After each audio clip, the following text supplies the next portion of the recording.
Guys, সবাই কেমন আছে? রূপালী মন্ডল চ্যানেলে তোমাদের সবাইকে ওয়েলকাম। ইউটিউবে আমার পরিবারের সদস্যদেরকে সবাইকে অসংখ্য ধন্যবাদ আমার এই ভিডিওটা দেখার জন্য। তার আগে বলতে চাই, ভিডিওটা একটু না স্কিপ করে পুরোটা দেখতে থাকো।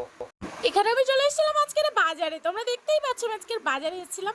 আর এখানে আমি এসেছিলাম একটু কেনাকাটা করতে। জীবনের প্রথমবার গাইস আমি এত বাজার করতে এসেছি, কোনোদিন আমি এত বাজার করতে আসিনি। কখনো কখনো আমি একটু একটু বাজারে এসেছি, অল্প অল্প বাজার করে নিয়ে গেছি। কখনো নিজে হাতে এত বাজার করে আমি কাউকে নিয়ে গিয়ে খাওয়াইনি। আর এখানে আমি 2 হাত ভরে বাজার করে নিয়ে যাচ্ছি এখন। আমি যেন কিছু একটা ভুলে গেছি, মনে করতে করতেই আসছিলাম ব্যাগটা নিয়ে আনমনা হয়ে। ইস যা, আমি তো গরম মশলা নিতেই ভুলে গেছি। মাংসে যদি গরম মশলা না দেওয়া যায় কেমন লাগে বলো তো? এখানে তো আমি গরম মশলা নিয়েইছিলাম, তার সাথে নিয়েছিলাম 2 প্যাকেট সানরাইস মিট মশলা। এখানে আমি আরও নিয়েছিলাম মাছ, মাংস, চিংড়ি, অনেক কিছু বাজার করেছিলাম, আলু, পেঁয়াজ, টমেটো। সবটা তো তোমাদের দেখাতে পারিনি, বাট যতটুকু পেরেছি আমি চেষ্টা করেছি। ফাইনালি গাইস আমার বাজার করা কমপ্লিট হয়ে গেছে। এখন আমি ব্যাগটাকে হাতে করে তুলে নিয়ে চলে যাচ্ছিলাম আমার সাইকেল নিয়ে আসতে, তার কারণ আমরা সাইকেলে এসেছিলাম। আর আসার সময় যেহেতু বনু চালু এসেছিল, ও কিন্তু আমাকে বলেই দিয়েছিল যে যাওয়ার সময় কিন্তু আমি চালাতে পারবো না, তোকেই চালাতে হবে। তারপরে গাইস আমার রিয়াকশনটা তো দেখতেই পাচ্ছ, আমার ব্রেকে ঠিক নেই, হাত টলমল করছে, কোথায় পুকুরে পুকুরে নেমে যাবো তার ঠিক নেই সাইকেল নিয়ে। তারপরে ফাইনালি আমরা বাড়িতে চলে এসেছিলাম। আর বাড়ি আসার পরে এখানে আমি নিজে হাতে আজকে রান্না করে কুটুম্বকে খাওয়াবো। তারপরে আমি এখানে ড্রেস চেঞ্জ করে চলে গেছিলাম কলে, তার কারণ ঘরে একটুও জল ছিল না।